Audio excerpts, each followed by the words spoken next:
পুলিশের কাজগুলো খুব অপ্রিয় কাজ। পুলিশ কোনোদিন কাজ করে কারো আস্থাভাজন হতে পারে না। পুলিশ কখনো কাজ করে কাউকে সন্তুষ্ট করতে পারবে না, 100% স্যাটিসফাইড কেউ হবে না।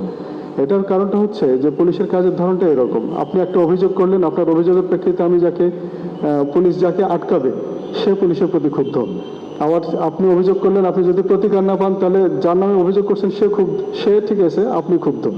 এইভাবে সবসময় একটা অংশ মানে 50% অখুশি থাকেই। আর একটা বিষয়টা হচ্ছে যে আমরা যারা এই কাজগুলো করি, আমাদের কাজগুলো কিন্তু অত্যন্ত ঝুঁকিপূর্ণ। আমাদের পেশায় আপনারা একটু বলি, যখন এই সুযোগটা পেলাম, আমার যে সাধারণ সদস্য যারা আছে এরা কিন্তু মাসে 34টা ডিউটি করে। প্রত্যেকটা ডিউটি হচ্ছে 12 ঘন্টার। এদের কিন্তু কোনো সাপ্তাহিক ছুটি নেই, এরা কোনোদিন কোনো উইকেন্ড পায় না। এরা 30 দিনে 30টা ডিউটি করে আর 4 দিন 24 ঘন্টা ডিউটি করে। এই সাধারণ সদস্য আমাদের কনস্টেবল, এএসআই যারা আছে এবং আমাদের যারা সাব ইন্সপেক্টর যারা আছে, এরা মানে 16 ঘন্টার নিচে কোনোদিনই এরা কাজ করলে আপনার জানমালের নিরাপত্তা দেওয়ার কোনো সুযোগ নেই। কারণ আমাদের শুধু কামরাঙ্গীর চরে 20 লক্ষ মানুষ বসবাস করে। এখানে আমরা 109 জন পুলিশ সদস্য মিলে আমরা একটা থানার সার্ভিস দিই। তাহলে 20 লক্ষ মানুষের জন্য যদি 109 জন থাকে, তাহলে কি পরিমাণ মানে প্রেশার আপনারা একটু দেখবেন। যে এই যে কতগুলো দিন যে বিভিন্ন কারণে আমরা অপারেশনে যেতে পারছি না, আমরা কাজ করতে পারছি না, আপনারা একটু দেখবেন যে দিনের বেলা কোথাও ছাত্রছাত্রীরা ওরা নিজেদের মানে আমাদের অনেকগুলো দায়িত্ব ওরা পালন করছে, কিন্তু রাতের বেলা মানে সমস্ত শহরের নিরাপত্তাটা তছনছ হয়ে যাচ্ছে। আপনারা যারা ফেসবুকে একটু কনসার্ন আছেন, আপনারা যারা সোশ্যাল মিডিয়াতে কনসার্ন আছেন, আপনারা দেখেন তো এই বিষয়গুলো কিন্তু আপনারা যখন ঘুমিয়ে থাকেন তখন কিন্তু আমরা এই রাতে জেগে থাকি সারা রাত। এবং আমাদের কোনো সদস্য রাত 3টা-4টার আগে ঘুমাতে যেতে পারে না। আর যাদের ডিউটি থাকে এরা সকাল 8টায় একবারে সকাল 8টার সময় ঘুমাতে যায়, আবার দুপুর 2টায় থানায় রিপোর্টিং। তো এই যে বিষয়গুলো, আমি এই কথাগুলো কেন বলছি, এই কথাগুলো আপনাদের সাথে এখন বলতে হবে। এর কারণ হচ্ছে আপনারা এখন তো ভয়েস।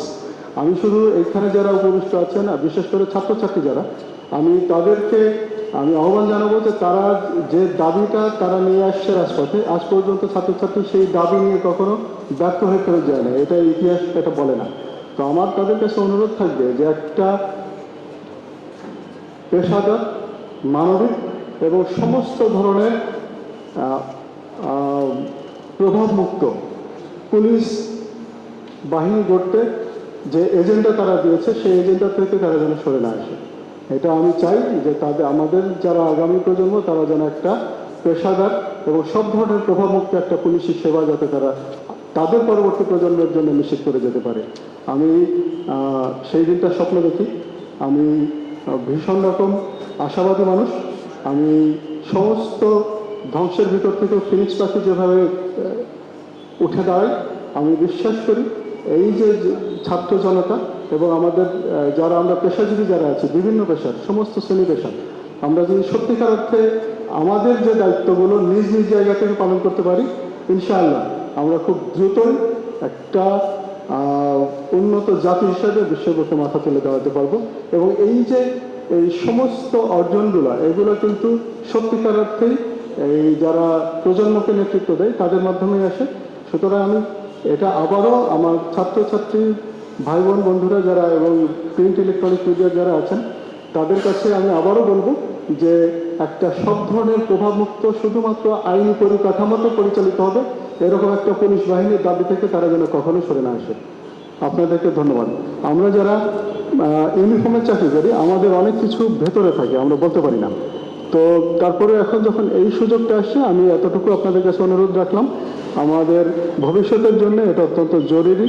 আপনারা আশা করি আমার যে বক্তব্যের যে বিষয়টা আপনারা অনুধাবন করবেন, আপনারা আপনাদের নিজেদের ভিতরে আলোচনা করবেন, নিজের ফ্যামিলিতে এগুলো শেয়ার করবেন এবং এই বিষয়টাতে আমরা সবাই মিলে সচেতন হব। আমি আবারও এখানে যারা উপস্থিত হয়েছেন এই সংকটের মধ্যে আমাকে যারা দেখেছেন, আমাদের যারা পাশে এসে দাঁড়িয়েছেন, আমাদেরকে যারা সাপোর্ট দিচ্ছেন, এবং সর্বোপরি যাদের সহযোগিতায় আমরা থানার কার্যক্রম আবার শুরু করতে পেরেছি। দেখেন, থানার কাজ কিন্তু শুধুমাত্র আসামি ধরা না। আপনারা এই যে যারা শিক্ষার্থীরা, যারা উচ্চশিক্ষার্থী বিদেশে যাবেন, আপনাদের কিন্তু এই যে ক্লিয়ারেন্স সার্টিফিকেটটা, এটা কিন্তু থানা থেকে দিতে হবে। এবং এই যারা আপনারা জানেন যে এটা কিন্তু সম্পূর্ণ অটোমেটেড, আপনারা জাস্ট ফর্মটা ফিল আপ করে দেন, 3 দিনের মধ্যে আপনারা রেডিমেড এটা পেয়ে যান।